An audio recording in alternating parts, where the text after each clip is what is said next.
French security officers have made 150 arrests during a second night of unrest following the fatal shooting of a teenager during a police traffic stop. At a crisis cabinet meeting, the French President Emanual Macron said that the overnight clashes were unjustifiable. He's called for calm ahead of a planned afternoon rally in memory of the slain teenager. Nanterre ablaze. Groups throw fireworks at police.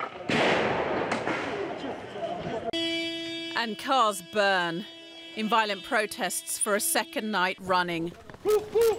After a teenager from this working-class suburb of Paris was shot by police during a traffic stop. Justice for Naël reads the graffiti referring to the youth who died on Tuesday.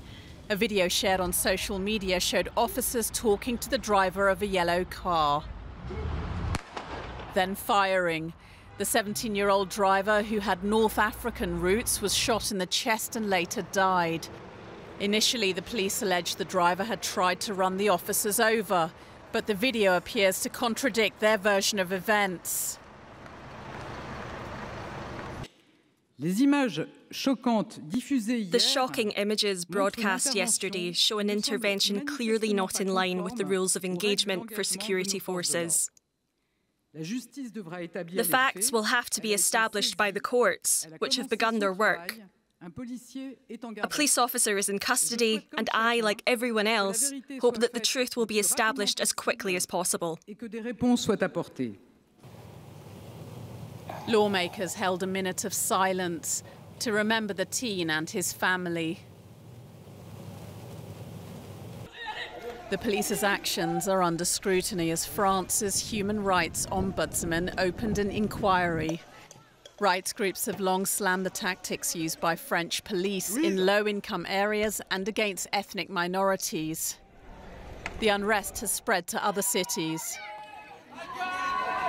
with demonstrators in the northern town of Lille venting their anger at police. Back in Nanterre, cars smoulder on the streets by night. The mother of the slain teenager is calling for a silent march on Thursday to remember her son on the square where he was killed. And we can get more from journalist Catherine Field, who joins us now from Paris. Thanks for your time, Catherine. Can you tell us what the French government is doing to manage these protests? At the moment, we're hearing from officials such as French President Emanual Macron calling for calm, calling for respect for the state. Within the last hour, we've heard from the prosecutor in Nanterre, the area just to the west of Paris, where this young man was shot on Tuesday. They have said that the prosecutor specifically said the legal conditions for the use of firearms by that police officer was not met. He said that they would be carrying out an investigation with a possible charge of voluntary manslaughter. So you can really see that the state is, on the one hand, trying to calm things down, but also at the same time making sure that the Justice Department is going ahead with an investigation into those police actions. The hope is that this does go some way to calming the nerves, calming the anger that is spreading not just in Paris and the suburbs around Paris, but also, as was in your report, in Lille in the north and right down in Toulouse in the south of France. We can see from the pictures that the anger is palpable. The riots have been really intense. Why are people so angry? There is a feeling that this is unfortunately déjà vu. Back in 2005, there was unrest after two young lads died. They were electrocuted when they were running away from police in the northern suburb of Paris.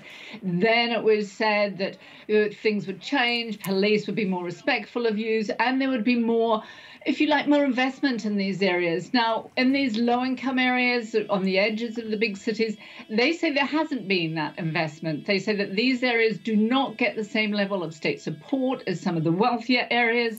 They say that these low-income areas really just have a lot of money put into security, putting into police, when in fact what they need is more money into education, child care, sports facilities.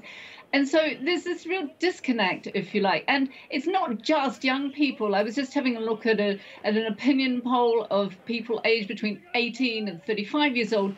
some 36% of that age group don't trust police and don't trust the state to respect what they need and that they have the same rules, the same advantages of people in higher income areas. All right. Journalist Catherine Field reporting from Paris. Thank you so much for your time.